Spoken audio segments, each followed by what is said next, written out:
rolling. We keep stopping, and the reason why we keep stopping is because we've been talking for a minute. Batteries die, but I love it. It's such a good conversation. I've learned so much. Moots, thank you so much for being open and honest in your sharing. Like, for real. I'm saying it for myself, not not. I do this show. Yeah.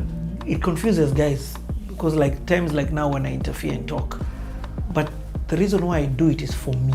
There's so much I've learned from you today that now I can take, or even the things that you've said that have encouraged me in my own journey, that I can take and use. You get? Yeah. So it's beyond just an interview for me. It's actually a conversation that hopefully should inspire guys. Yeah, I hope so. Anyway, so let's inspire me with your Hennessy story. Yeah, so that's last year. In 2019, yeah. So last year, beginning of the year, Kenyan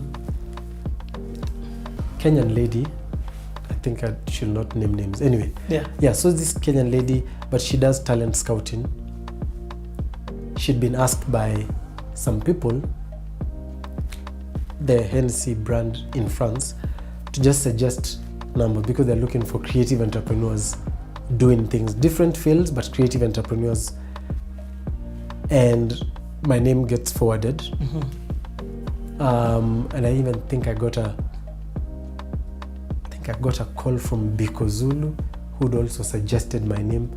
So somehow when it was sent, the guys at the main agency in France were like, yeah, this guy is a good fit among 8 other creative entrepreneurs from all over Africa for the first campaign that Hennessy has done that is an Africa campaign. What? Called Never Stop, Never Settle. And this campaign was anyone else in Africa, in Kenya chosen? No one else in Kenya, no one else in East Africa. Most people are from West and South. Yeah, Eastern, I think it's just me. And it's different people in different fields. So it's not just music. Like you'd expect, most of the time Hennessy does stuff in the arts, is music, but they're also kind of also moving away. Not moving away, it's just exploring new ground. Actually, that's it. So involve other people that are not necessarily the typical guys you find in adverts. Yeah, because it's, you said it earlier. You said influencers are changing. The superstars before used to be actors or musicians, but they're changing. Yeah, now it's changing, and that's like why now we're finding artists who are becoming superstars. I mean, if even when we look at example, which I think also is something that we should probably get from the past, because people like Kina Leonardo da Vinci being such cultural icons, not just of the old, but also, you know, Jay-Z and Beyonce choosing to shoot their video in the Louvre. Like, it shows what change. You know, the power of art, I think, is fantastic. I like that. But anyway, even YouTubers becoming exactly now YouTubers, I look and I'm like, these are just YouTubers. Like, Okay, it's hard to imagine that they're just YouTubers. Like, there's nothing else. They're just YouTubers. They take a camera. What are you famous for? YouTube. You know, it's a weird thing, because before it was, what are you famous for? Singing. What are you famous for? Acting. I'm in a movie, I'm in this. YouTube. Photography. For me, I still find, I just want to be name dropped also in serious music. Okay. So, but anyway. So they are doing this Africa-wide campaign. Yeah. But again, interjection. And for me, this interjection is, you have to understand, by the time Hennessy gets your name presented to them, it doesn't matter just because you are presented to them. That is why they chose you. Yeah. No, by a Kenyan. They had to, of course, do their research. They have to know, okay, and they're like, this works guy for works, us. yes. And why I tell people to go back and listen to the whole of this story, they probably said, these guys are doing an Africa-wide campaign. They're like, yeah, this guy, look, he does this, he goes here in Africa, he's doing this photography all across Africa. Yeah. Your CV, you probably didn't know you were writing it with your Instagram photos. Yeah. You never know that you're writing it. By the way, that's true. Yeah, and that's the thing that I thought, because the campaign was actually, in fact, the campaign is what made me agree to be part of it, because that never stop, never settle. And they explained to me that, you know, the spirit of that campaign is ideally the creative entrepreneurs, we go through different life cycles. But despite everything, the one who's there 10 years later, 20 years later, is not there because, oh, they had a big break. It's not just that. They're there because there's the element of just that grind that never stops. Just every day you get up, you do the work that you need to do, you continue. And I think in many ways I find that my life has been kind of like that. It's not been just easy. In fact, it's not been like when we hear this story all the way from starting from C+. Yeah. It's never been that easy, but one thing that I know for sure is at the end, things will not be as they are today, and everything that I'm doing, I'm trusting that in the end, it will make sense. And I think I'm happy because architecture taught me to look at things from the end. Because architecture is one of the only courses in the world, or the only careers where you design something fully. You even know how it will feel like to be in it before you ever even break ground. Right. Like, you know everything about the project. You can answer any question. You can answer what pipes are going to be used where. Every single detail has to be on point before a truck is sent to the ground. And for me, I've realized that I look at many things that way. I see, when I look at my career, I think about it, I think about myself when I'm 50. And that's why I'm happy about this photography, because when I'm 50, I don't know much, but I still see myself holding a camera. And might not be, but I can see that. When I'm 80, I can see myself holding a camera. Like, I can see it, which kind of gives me a lot of hope in what I'm doing, and it informs a lot of decisions I make now. Because if I want to be a photographer when I'm 50, then it makes some decisions really dwarf in comparison to the 50-year-old photographer. I get. So many times that's how I handle tough nice. decisions. I'm like, okay, this is really tough. But I have to think, when I'm 50, will this decision have helped that 50-year-old guy? And that's the constant, that's the constant struggle. So anyway. Hey, dude, that is worth me going home. That was good. But yeah, so I'm happy that, you know, somehow Hennessy, from everyone that was presented to them, I don't know how many, they picked me, and it has become... So they picked you to be, specifically what you're doing is you're on their billboards. Yeah, but it's not just that, because there's a whole story. We also shot videos because the campaign is two-part. Well, not two-part, but in two different directions, both at the same time. There's the billboards, which is the most simple part, easy to understand, is a billboard. Then there are videos that we did for their social media. I get. We are now talking about the idea of never stop, never settle. It's just a quick interview in there, how I interpret that in my life. Is that out already? I think so. I have to confirm. Okay. And because it hasn't been sent to me. If it's out, it will be here. It's out. It's here now. Yes. So I haven't been... Yeah, so anyway, so for me, that message that Hennessy has, and it's not a message of... And they're also talking about them, it not being a message of opulence, but a message of moving from... Like, they're trying to move away from the eras of pouring Hennessy on the ground. Yes. That's opulence, like I get. where it's about the bottles Shakur. and all that, to a point where it's you can class. be home, and it's not about quantity, it's about quality. And for me, honestly, being associated with a brand that has been successful, let me tell you, you know, Hennessy was started in... When did he make it? The company was started in the 1700s. Okay. 1760 something over there. Yeah. So that's a company that has been successful now more than 200 years.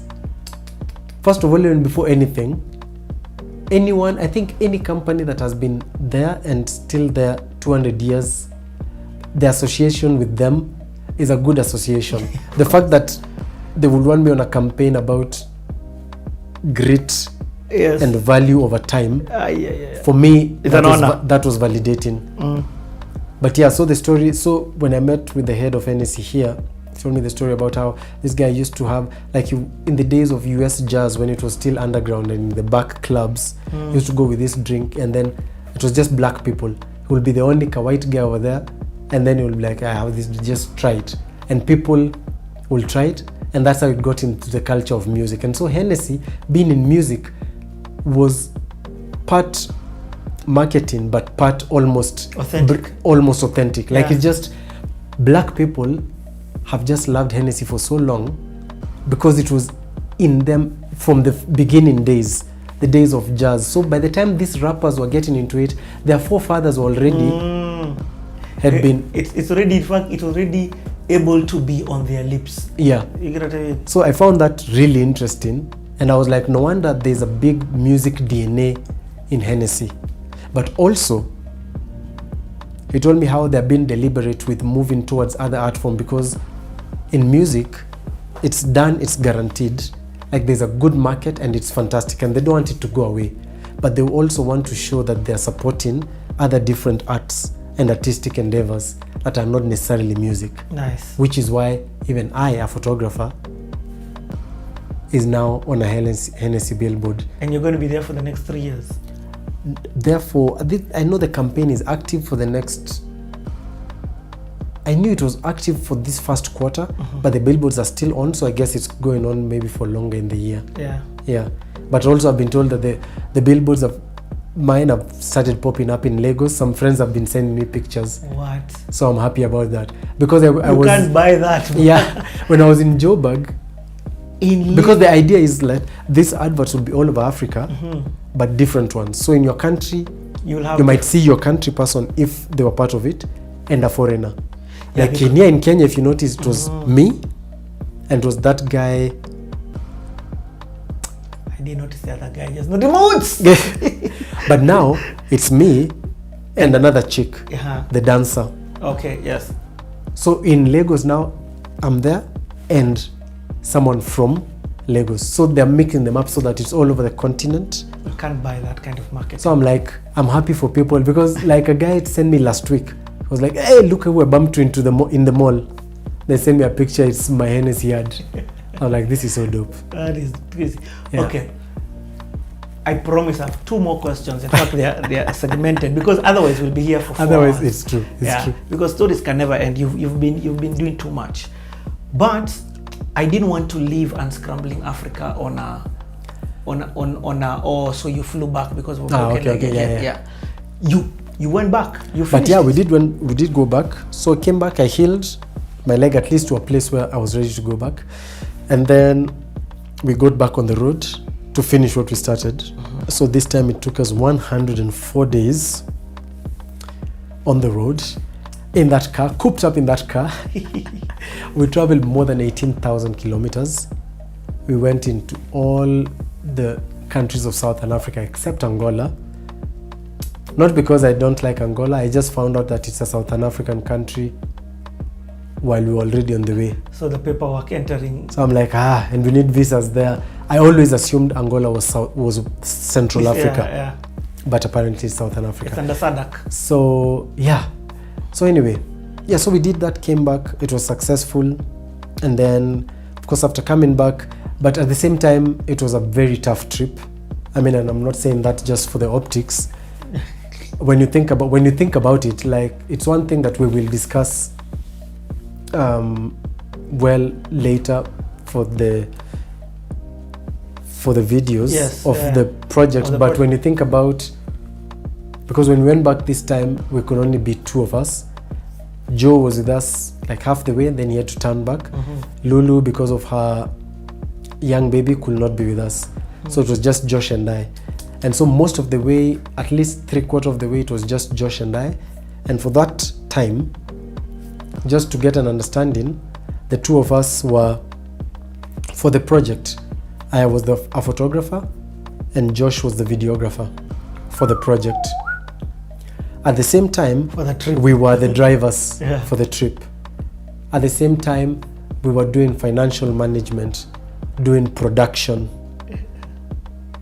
going into new cities where we don't know anyone, and then figuring out who to meet before we get there. Logistics. And at the same time, figuring out of the many people that we can meet, figuring out who works for the story to meet. Because if we have 10 options, we can only talk to 2. We have to select who are those 2 and hope that we make the right choice of the 2. And while we are there interviewing those people, we have to figure out the logistics of that new city, where it is, where do we shoot from, where do you eat. Actually, in fact, just logistics for just production. Shooting. Yeah. Because it's a new city, we have no idea. I know that I need to shoot from a rooftop, and I know no one in that city, but before we get there, I need to figure out that this rooftop is available and shoot from there, while we have only 4 nights in that city. Wow. So when you think about all that together, you can see how traumatic you can see how traumatic that trip could have been. So in fact, we got back and none of us could look at our pictures, our footage for a couple of months. Whoa. And it was a couple of months where people are asking, how's the thing going? And it's hard to say we're still suffering trauma from this trip, that we can't even open the images and look at them. It's like, that post-traumatic PTSD, literally, in a mild way. But, it's something that we will be handling and talking about more in depth, and a lot of that will also be in the book. Okay, nice. Yeah, so we'll talk about that, because that's one side that people don't see, and that's what would be so annoyed every time someone is like, oh my goodness, you guys, this is the life goals, and I'm like, no, it's not. I mean, it is, but it's not. Yeah, no, you don't see the set of problems, and we don't understand how to show that to you. If we even can. Maybe I can just tell you, but it has a huge set. It had a huge set of challenges with it, which almost might have almost robbed us of the joy of the trip, but thankfully didn't. Just almost. Hey, that's crazy. Yeah. I'm glad we were successful, came back, and we have now been working for a few months on the content. There's a book coming out, and I've said this for a while, but I've also realized that since coming back, also realized like doing a book the right way is not an easy job. It's not a blog post. And so I've learned things in the process that I never knew before. Maybe a month ago, we were in the stage where we'd printed all the pictures, we've reduced the pictures from 6,000 to 550. Then we printed them and stuck them on the wall at ARC. And now we're looking at them and selecting, okay, this picture has to go, because we still need to reduce them to about 300, which go into the book. And there's a film, of course, the Unscrambling Africa film, and there's a mini series coming out from that. So, and we want to do them the right way. We can do them the fast way, and we can do them the right way. But these things, I feel like they're going to have a life of their own. And so, as much as when we were on the trip, we thought we'd just come back, I edit quickly, I put them up. And so people ask for vlogs, but since we came back and some of the meetings we've had and conversations, like, okay, this is not just a small thing, and so we're not editing it as that. Yes, I guess. Yeah. So everything that we have, we are treating with the respect that's due to it. Yes, exactly. And with serious intention. Yeah. We're doing what is best for the future and not just for now. I understand it, because I was one of those guys who was like, I would just get the vlog, man. I'm hungry. Because I enjoyed your vlog. First of all, are you going to go back to vlogging? Yes, I am. You are? I am for sure. I've just not yet found a balance to get back into it. Okay. And I don't want it to be like bothersome to me. Okay, I hear you. Yeah. Hey, I fully understand. Yeah. Some guys would go on the Playhouse tell me, just drop the whole thing. Drop everything at once. Pull a Netflix. They're like, guys. I'm like, finding cutaways alone can take you 2 hours. Yeah. If not longer. Okay. You're listening to all this and you have to listen to it. Find the right cutaways that add onto the video and just not put in a cutaway for the sake of a cutaway. Yeah. Final question, and I think it's best to end with family. Yeah. You get, I'm in your house, yani, it's going to 3 a.m. I love it. I'm telling you. Still have to drive all the other side out to Nairobi. But it's been worth it. So, your son, what's your son's name? Jabu. I've seen him, I always see him in the vlogs, and he's grown. Yeah. But I remember seeing a photo of your daughter. You get, this was much later. I saw it and I was like, my God, she's huge. I mean, she came from so far. Yeah, she's come from so far. I remember. And what role has family played for you? Because you took us through a process of your daughter being born premature, and hey, that was a tough period. The thing is, I think for me, and I say this and people find it very weird because I don't know why anyway, but for me, family and relationships, like when I married my wife, it unlocked who I am now. Like if I didn't feel free enough to be me, I wouldn't be the me that people see. It would be impossible, because it would be a fight every day of fighting between the real me and the one who needs to look a certain way. And just like I've said, I've as much as I'm not, I understand the importance of things, but not for the sake of importance. For the sake of importance is lost on me. And for me, family is a good support and a good ecosystem to be in, where everyone is free to be their best selves, and there's support towards that. And I know very much for me what I feel that I want to achieve for me. And it's always important that people around me also kind of know what they want to achieve for them. And it's an expectation that I have for my children, however idealistic that expectation might sound like. For me, I feel like they'll need to grow up knowing what it is that they want and being able to express that. Because for me, it's really important, even in a family, that people are not telepathic.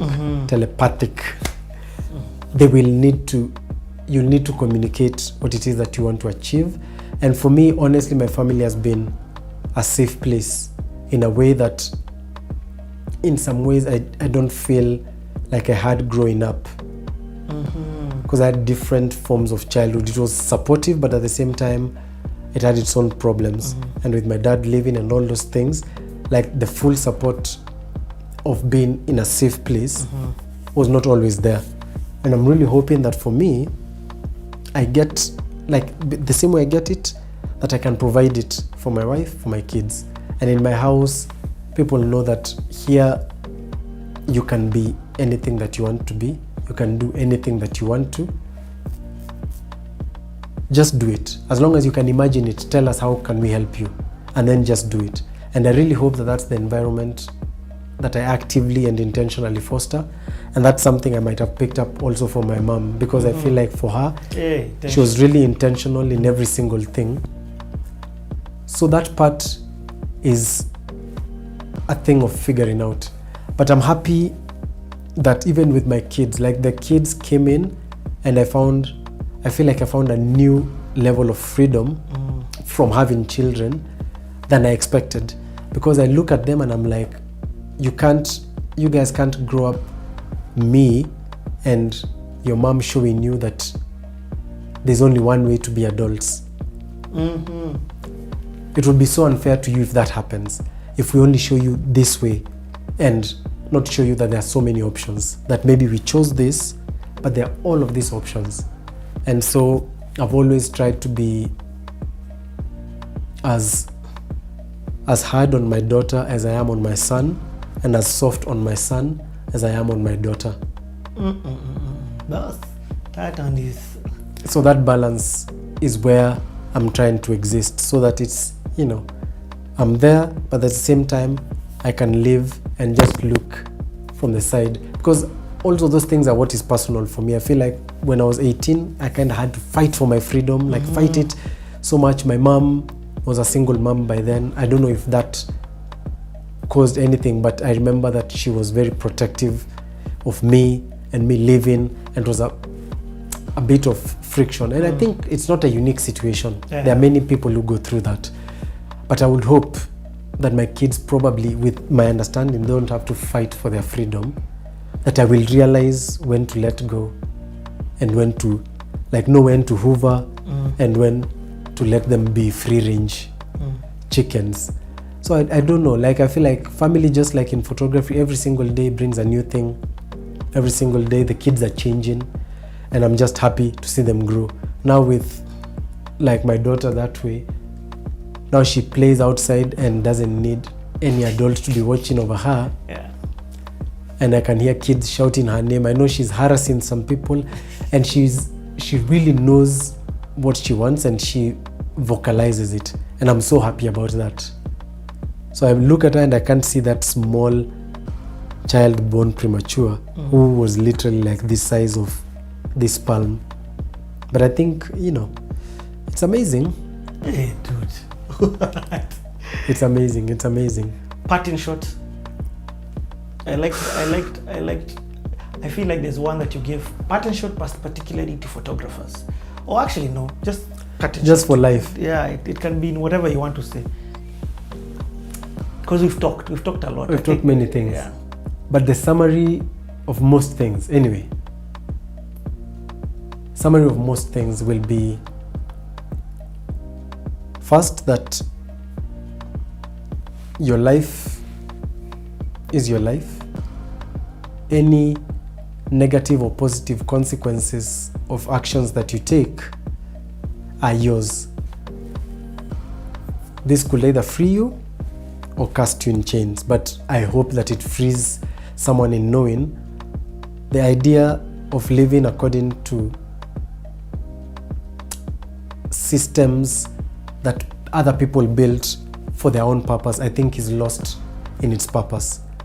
And I think people should really look within themselves, figure out the thing that they absolutely love to do and the thing that gives them joy, and find a way for their life to be in that direction. That line of your biggest frustration is something that you're here to solve is a way of life that most of us complain about things that we are here to solve. And I will hope that most of us get into the business of solving problems and less about complaining. And I think that can end there. Life is good. Enjoy it. Life is good. Life is good, and it can be, life is good. Yeah, I like it. Woods, thank you so much for, in fact, I'm just pondering. Thank you so much for, honestly speaking, thank you for, I feel like there's so much that I've been able to take out of this interview. You get, not an interview, out of this conversation. Yeah. I'm glad. Thank you. Thank you also for calling me at night when I'm sleepy like a nonsense. Anyway. And me, Oku, even I was planning. Hit that subscribe button, guys. Hey, do it, guys. Do it. Whew. I was planning to go tomorrow to do some things, but I probably won't.